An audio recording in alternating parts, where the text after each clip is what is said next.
আজ 15ই আগস্ট স্বাধীনতা দিবস।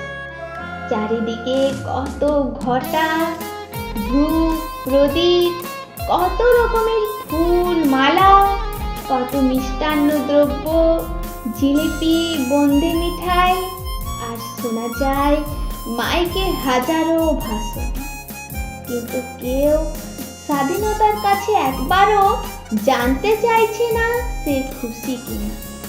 যদি একজন ওদের মধ্যে থেকে জানতে চাইতো স্বাধীনতা খুশি কিনা, তাহলে হয়তো স্বাধীনতা চিৎকার করে বলতো, না না না, সে মোটেও খুশি নয়। কারণ এমন স্বাধীনতা সে তো চায়নি যেখানে ভারতবর্ষের অধিকাংশ মায়ের স্থান হবে বৃদ্ধাশ্রমে, যেখানে কন্যা শিশু বলে ভ্রূণ হত্যা চলবে অবিরত, ধর্মনিরপেক্ষ দেশে ধর্মের নামে চলবে হানাহানি, জ্বালিয়ে দেওয়া হবে শহর গ্রাম, এমনকি মানুষজনকে।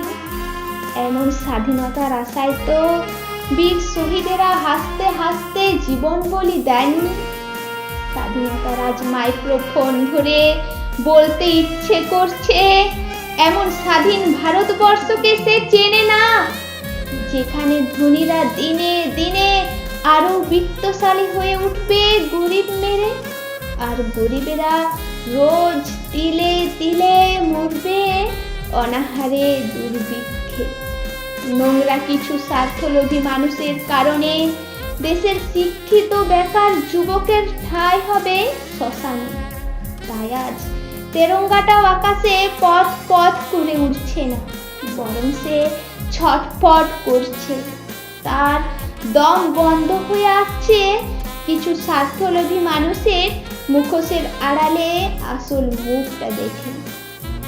সেও চিৎকার করে বলতে চাইছে, আগে সত্যি স্বাধীন হও, তারপর না হয় আমাকে উঁচুতে আরো উঁচুতে উড়িও।